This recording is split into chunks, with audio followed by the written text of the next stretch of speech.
Hello dears.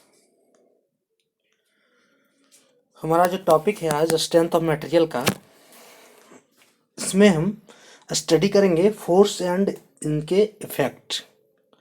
जो force और उनके इफेक्ट क्या होते हैं स्ट्रेंथ ऑफ मटेरियल में, इसके बारे में स्टडी करेंगे। सो स्ट्रेंथ ऑफ मटेरियल हमारा एक ब्रांच ऑफ मैकेनिक्स का सब्जेक्ट है, जिसमें मैकेनिक्स के बारे में स्टडी किया जाता है। मैकेनिक्स क्या है? Study of forces and energy and their effects on a various body. Mechanics उसे कहते हैं जिसमें हम स्टडी करते हैं फोर्सेस के बारे में, एनर्जी के बारे में, और उनके बॉडीज पे कैसे इफेक्ट होते हैं, किस टाइप से इफेक्ट उनके होते हैं, या फिर क्या इफेक्ट होते हैं, उनके बारे में स्टडी करते हैं। तो ये हमारा मैकेनिक्स कहलाता है। सो अगर ये मैकेनिक्स किसी डिफॉर्मेबल बॉडी पे हो, ठीक है, तो अगर ये मैकेनिक्स किसी डिफॉर्मेबल बॉडी पे हो, तो उस बॉडी का जो हम स्टडी करते हैं वह किस में करते हैं? स्ट्रेंथ ऑफ मटेरियल के अंतर्गत करते हैं। ठीक है, if the study is deformable body, किसी डिफॉर्मेबल बॉडी पे फोर्स, एनर्जी और उसके इफेक्ट का जो अगर स्टडी हो, तो ये हमारा स्टडी किस में होता है? स्ट्रेंथ ऑफ मटेरियल में। तो उसी का हम स्टडी कर रहे हैं। So forces and their effects. Force क्या होता है? फोर्स तो आप लोग जनरली बेसिक से ही पढ़ते आ रहे हैं कि फोर्स क्या होता है। फोर्स होता है, इसे हम जनरली जो डिफाइन कर सकते हैं, फोर्स इज द पुश और पुल ऑन एन ऑब्जेक्ट। किसी ऑब्जेक्ट का पुश और पुल हमारा कहलाता है फोर्स। ठीक है, या फिर इसे दूसरे तरीके से डिफाइन कर सकते हैं, एन एजेंट या फिर एन ऑब्जेक्ट, कुछ भी, an agent, an object which produces और टेंड्स टू प्रोड्यूस मोशन और रेस्ट। कोई बॉडी में अगर मोशन है तो उसमें रेस्ट प्रोड्यूस करने के लिए, या फिर रेस्ट है तो उसमें मोशन प्रोड्यूस करने के लिए, ठीक है, उस एक्सटर्नल एजेंट को या फिर उस ऑब्जेक्ट को कहते हैं फोर्स। ठीक है, तो ये हमारा होता है फोर्स। अब स्ट्रेंथ ऑफ मटेरियल हम यहाँ पे देख रहे हैं, तो स्ट्रेंथ ऑफ मटेरियल में जिस फोर्स का हम स्टडी करते हैं वह कहलाता है मैकेनिकल फोर्स। ठीक है, और जिसे हम लोड भी कहते हैं। सो लोड के बारे में हम बाद में स्टडी करेंगे। तो यहाँ पर हम जनरली जो फोर्स देख रहे हैं और उसके इफेक्ट देख रहे हैं। सो यहाँ पे जो स्ट्रेंथ ऑफ मटेरियल में जिस फोर्स का स्टडी कहते हैं वह हमारा कहलाता है mechanical force. So mechanical force क्या है कि फोर्स बहुत टाइप से होते हैं, लेकिन कोई फोर्स को अप्लाई करने के लिए हमें किसी बॉडी पे जिसमें डायरेक्ट फिजिकल कांटेक्ट की ज़रूरत होती है, ठीक है, वह कहलाता है mechanical force. The forces need direct physical contact to apply any body is called mechanical force. किसी फोर्स को अप्लाई करने के लिए किसी बॉडी में डायरेक्ट फिजिकल कांटेक्ट की नीड होती है, डायरेक्ट फिजिकल कांटेक्ट की आवश्यकता होती है, तो ये हमारा कहलाता है मैकेनिकल फोर्स। और इसी फोर्स का स्टडी हम स्ट्रेंथ ऑफ मटेरियल में करते हैं। अब है हमारा इसके इफेक्ट। ठीक है, फोर्सेस के जो इफेक्ट हैं वो क्या क्या होते हैं। सो फोर्सेस के इफेक्ट जो होते हैं, फर्स्ट हम देखते हैं टेंसाइल फोर्स। ये फोर्स किस तरह बॉडी को इफेक्ट करता है, या फिर ये फोर्स है क्या। ठीक है, इसे टेंसाइल फोर्स क्यों कहते हैं? तो उसके लिए हम एक बॉडी यहाँ पे सपोज करते हैं। ठीक है, ये हमारा रॉड है सपोज कीजिए, या बार है, ठीक है, और इसे दोनों एंड पे हम पी फोर्स से खींच रहे हैं। ठीक है, पुल कर रहे हैं, यानी कि इसमें पुल का जो है फोर्स अप्लाई हो रहा है। तो जब इसे हम पुल करेंगे, सो इसमें हम दो ए एंड बी, दो प्लेन लिए। ठीक है, तो जब इस बॉडी को पुल करेंगे दोनों ओर से, ये दोनों ओर से हम पुल कर रहे हैं, तो इसमें एक्सटेंशन होगा।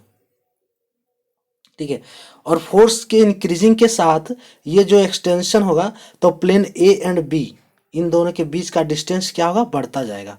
सो देखिए यहाँ पे ए डेस और बी डेस हो गया। ये जो बी, ए बी, जो दोनों बीच के प्लेन का जो डिस्टेंस है, ठीक है, वो दोनों बढ़ के ए डेस बी डेस हो गया। ठीक है, तो यहाँ पे क्या हो रहा है? एक्सटेंशन हो रहा है। पुल करने पे यहाँ पे एक्सटेंशन हो रहा है, यानी कि बॉडी में स्ट्रेचिंग हो रहा है। सो ये हमारा फोर्स क्या कहलाएगा? Tensile force. ठीक है, इस फोर्स को हम कहेंगे टेंसाइल फोर्स, कि जब बॉडी पे हम पुल फोर्स का जो फोर्स तो है कि पुल और पुश का जो है, किसी ऑब्जेक्ट का पुल और पुश है, तो जब इसमें हम पुल कर रहे हैं तो स्ट्रेचिंग हो रहा है, एक्सटेंशन हो रहा है, तो ये फोर्स हमारा कहलाता है tensile force. When apply the force on both side, ठीक है, जब बोथ साइड बॉडी पे फोर्स अप्लाई करेंगे तो with increasing the force extension of the rod with increasing the force extension on the rod takes place। ठीक है, rod में extension होगा या फिर कह सकते हैं स्ट्रेचिंग होगा। तो ये कैसे समझेंगे? तो जब इस रड में एक्सटेंशन होगा तो प्लेन ए एंड बी के जो बीच का डिस्टेंस है वह क्या होगा? बढ़ जा रहा है हमारा। ठीक है, so when apply the forces on both sides when increasing the force extension on the rod takes place। that is, इसे हम कह सकते हैं कि distance between plane A and B increases। distance between plane A and B increases। ठीक है, जो distance है प्लेन ए एंड बी का वह इंक्रीज करता है, तभी तो पुल हो रहा है, तभी तो एक्सटेंशन हो रहा है इसमें। सो ये हमारा हो गया tensile force, and this force are called tensile force. Next है कंप्रेसिव फोर्स। कंप्रेसिव फोर्स क्या है? कंप्रेसिव फोर्स, ये बार अगर हम फिर इस रॉड को हम क्या करते हैं, अब हमने लास्ट बार पुल किया, अब इस रॉड को दोनों ओर से पुश करते हैं। ठीक है, ये हमने पुश कर रहा है। ठीक है, दोनों ओर से रॉड को पी फोर्स से पुश कर रहे हैं, और इसमें हम दो लाइन लेते हैं ए एंड बी। तो जब हम पुश करेंगे तो लाइन ए एंड बी का जो डिस्टेंस क्या होगा? डिक्रीज करेगा, यानी कि कंप्रेस होगा, इसमें कंप्रेस होगा। ठीक है, डिक्रीज तभी करेगा जब ये रड कंप्रेस होगा। तो जब ये डिक्रीज करेगा तो इसका जो लाइन बनेगा ए डैश बी डैश। ठीक है, ये दोनों नज़दीक हो जाएंगे। ठीक है, रड के जो लाइन है, प्लेन है ए एंड बी, वो ए डैश बी डैश, ये देखिए दोनों के नज़दीक आ गए हैं। ठीक है, सो इसके बीच का डिस्टेंस क्या हो गया? कम हो गया, यानी कि रड का जो लेंथ भी है हमारा कम होगा। सो यहाँ पे क्या हो रहा है? कंप्रेस हो रहा है, तो इसे हम कहेंगे कंप्रेसिव फोर्स। ठीक है, with increasing the forces distance between plane A and B decreases. जैसे जैसे फोर्स को हम इंक्रीज करेंगे वैसे वैसे जो है पुश होगा तो इन दोनों के बीच के डिस्टेंस क्या होंगे? डिक्रीज होंगे। प्लेन ए एंड बी के बीच का डिस्टेंस क्या होगा? डिक्रीज होगा। तो इसे हम कहते हैं compression of the rod takes place. Rod में क्या हो रहा है? कंप्रेशन हो रहा है, और इस फोर्स को कहते हैं compressive force. Compression of the rod takes place and this force is called compressive force. That is compression of the rod takes place, यानी कि ए और बीच का जो डिस्टेंस है प्लेन का वह डिक्रीज कर रहा है। सो इसे हम कहेंगे कंप्रेसिव फोर्स। नेक्स्ट फोर्स हमारा है कपलिंग फोर्स। ठीक है, कपलिंग फोर्स, और इसे हम ट्विस्टिंग एक तरह से कह सकते हैं कि ये हमारा ट्विस्टिंग टाइप का फोर्स है, जो इसे मोड़ना, किसी रड को मोड़ने में यूज़ किया जाता है। इस फोर्स का अप्लाई किसी रड को मोड़ने के लिए किया जाता है। ठीक है, इसे हम कहते हैं ऐंठना। ठीक है, ऐंठना भी कहते हैं कि किसी रड को ऐंठने के लिए दोनों ओर से इसका यूज किया जाता है। कपलिंग फोर्स, कपलिंग फोर्स के लिए ये हमारा एक रड है। ठीक है, और ये रड को हम दोनों को अपोजिट डायरेक्शन से रोटेट कर रहे हैं, दोनों एंड्स पे हम अपोजिट डायरेक्शन पे फोर्स अप्लाई कर रहे हैं। देखिए, सो दोनों डायरेक्शन पे हम दोनों एंड पे अपोजिट डायरेक्शन पे जब हम फोर्स अप्लाई करेंगे तो ये क्या रड क्या होगा? एक और घूम रहा है, ये हमारा क्लॉकवाइज, एक और घूम रहा है एंटी क्लॉकवाइज। ठीक है, ये और ये हमारा क्या है? रड है, मुड़ जा रहा है, रोटेट नहीं कर रहा है, मुड़ जा रहा है। ठीक है, तो इसे हम कहते हैं ट्विस्टिंग फोर्स। ठीक है, इस टाइप का भी फोर्स हम लगा सकते हैं रड पे। ठीक है, एक पुश है एक पुल है, अब ये हमारा क्या है? ट्विस्टिंग फोर्स है। ठीक है, सो ये क्या होगा? रड मुड़ेगा। ठीक, तो ये फोर्स हमारा क्या कहलाएगा, coupling force. When force apply on the body, twisting of the body takes place. ठीक है, जब हम फोर्स अप्लाई करेंगे बॉडी पे तो ट्विस्टिंग होगा बॉडी में, and this force is called coupling force. Coupling force.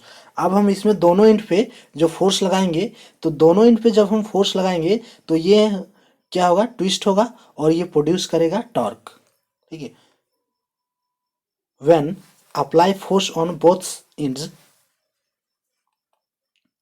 when apply force on both ends then produce torque, और ये टॉर्क प्रोड्यूस करेगा। टॉर्क इक्वल्स टू होता है फोर्स इनटू परपेंडिकुलर डिस्टेंस, जो इसके बीच का डिस्टेंस है। इसके बारे में हम आगे स्टडी करेंगे, अभी आप इतना जानिए कि टॉर्क इक्वल्स टू होता है फोर्स इनटू परपेंडिकुलर डिस्टेंस और डिस्टेंस। सो ये हो गया हमारा कपलिंग फोर्स। नेक्स्ट हमारा है बेंडिंग फोर्स।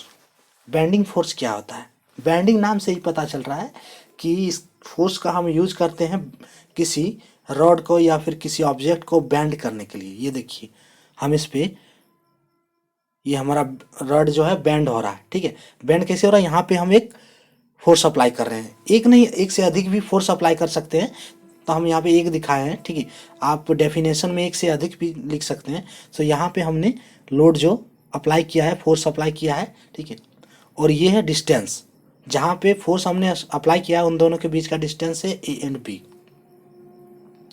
और ये रड है हमारा क्या है, बेंड हो रहा है। तो ये बेंडिंग फोर्स किस टाइप का फोर्स है, ठीक है, या फिर ये कैसे अप्लाई किया जा रहा है कि जब किसी ऑब्जेक्ट पे नंबर ऑफ डिफरेंट डिस्टेंस पे फोर्स जब अप्लाई करते हैं तो ये फोर्स इनटू डिस्टेंस इक्वल्स होता है मोमेंट के। ठीक है, और जब ये मोमेंट के इक्वल होता है तो ये हमारा बेंडिंग होता है उस ऑब्जेक्ट पे। ठीक है, या बेंडिंग फोर्स इसे हम कहते हैं। If the force apply on off an object on number of different distance, हमने यहाँ पे एक फोर्स दिखाया है, आप दूसरे फोर्स भी लिख सकते हैं। So number of different distance then force into distance equals to moment, ये होता है, and bending of the object takes place, and bending of the object takes place. तो ये हमारा कहलाता है बेंडिंग फोर्स। इस फोर्स को हम क्या कहते हैं, बेंडिंग फोर्स। अब हमारा एक फोर्स जो उसका इफेक्ट है वह है sharing force. Sharing force crack, और इसे हम कह सकते हैं कटिंग फोर्स, और इसे कह सकते हैं ब्रेकिंग फोर्स। ठीक है, यानी कि ये फोर्स हमें बता रहा है शेयरिंग फोर्स, शेयर है ना, कटिंग यानी कि ब्रेकिंग, तोड़ना। ठीक है, किसी ऑब्जेक्ट पे फोर्स लगा के उसे कैसे डिवाइड किया जा सकता है या फिर कैसे तोड़ा जा सकता है, तो ये भी एक टाइप का फोर्स है, शेयरिंग फोर्स। सो शेयरिंग फोर्स क्या होता है, ये हमारा एक रॉड है। ठीक है, ये रॉड है, इस रॉड पे हम दोनों ओर से फोर्स अप्लाई कर रहे हैं। ठीक है, इधर से एक फोर्स अप्लाई कर रहे हैं, ठीक है, और इसके अपोजिट डायरेक्शन से एक फोर्स अप्लाई कर रहे हैं। ठीक है, तो जब इन दोनों ओर से फोर्स अप्लाई करेंगे तो ये दोनों फोर्स नॉन कोलिनियर होने चाहिए। ठीक है, नॉन कोलिनियर होंगे, और अगर हम फोर्स अप्लाई करेंगे और ये फोर्स हमारा अधिक होगा जो इस रॉड पे है, इसके इंटरमोलिकुलर फोर्स है उस रॉड के और इंटरमोलिकुलर फोर्स से अधिक होगा, तो ये रॉड क्या होगा, ब्रेक हो जाएगा। ठीक है, जब ये रॉड तभी ब्रेक होगा जब ये फोर्स नॉन कॉलिनियर होगा। नॉन कॉलिनियर क्या है कि इसके लाइन ऑफ कॉन्टैक्ट जो है एक दूसरे से इंटरसेक्ट नहीं होने चाहिए, यानी कि लाइन ऑफ कॉन्टैक्ट डिफरेंट होने चाहिए फोर्स के। ठीक है, तो ये हमारे नॉन कॉलिनियर फोर्स होते हैं, और इस फोर्स को अगर हम अप्लाई करते हैं किसी रॉड पे और ये force intermolecular force of attraction जो ऑब्जेक्ट का है उससे अधिक हो तो ये ऑब्जेक्ट क्या है, ब्रेक हो जाएगा। ठीक है, सो ये हमारा कहता है शेयरिंग फोर्स और कटिंग फोर्स और ब्रेकिंग फोर्स। तो इसे हम डिफाइन करेंगे कि if to non collinear forces apply on the body, ठीक है, टू नॉन कॉलिनियर और इससे अधिक भी हो सकते हैं, तो हमने यहाँ पे डिफाइन किया कि if to non collinear forces apply on the body and it's applied forces is greater than the intermolecular force of attraction of the object. ठीक है, ये अप्लाई फोर्सेस जो है वो जो हम फोर्स अप्लाई कर रहे हैं, ठीक है, वह फोर्स इस फोर्स से अधिक हो, इंटरमोलिकुलर फोर्स ऑफ अट्रैक्शन उससे हमारा अधिक हो। ठीक है, जो है applied force is greater than the intermolecular force of attraction of the object, then shearing और breaking of the object takes place. ठीक है, and it is called breaking force, cutting force. ठीक है, कुछ भी बोल सकते, शेयरिंग फोर्स। अब यहाँ पे फोर्स जो हमारा है नॉन कॉलिनियर होना चाहिए, तो नॉन कॉलिनियर भी थोड़ा देख लीजिए कि नॉन कॉलिनियर फोर्स क्या है। सो नॉन कॉलिनियर फोर्स हम अप्लाई करेंगे, यानी कि if two forces are equal and opposite and parallel to each other. ये भी ध्यान रखना है कि ये दोनों फोर्सेस इक्वल और अपोजिट के साथ साथ पैरेलल भी हो। ठीक है, सो तभी ये हमारा नॉन कॉलिनियर फोर्सेस होगा। If two forces are equal and opposite and parallel to each other. ठीक है, किसी ऑब्जेक्ट पे हम टू फोर्स अप्लाई करेंगे तो वो इक्वल और अपोजिट एंड पैरेलल एक दूसरे के हो। सो ये नॉन कॉलिनियर फोर्सेस होते हैं। दैट इज, इसे हम दूसरे ढंग से कह सकते हैं कि लाइन ऑफ एक्शन, जो फोर्स का लाइन ऑफ एक्शन है, देखिए यहाँ पे डिफरेंट है। सो लाइन ऑफ एक्शन जो है of this forces should be different. ठीक है, तो ये था हमारा फोर्सेस एंड देयर इफेक्ट्स, जिसमें हम स्ट्रेंथ ऑफ मटेरियल में स्टडी किए हमने फोर्सेस एंड देयर इफेक्ट्स की, फोर्स और उसके इफेक्ट्स क्या क्या हैं स्ट्रेंथ ऑफ मटेरियल। तो ये था हमारा आज का टॉपिक। Thanks for watching.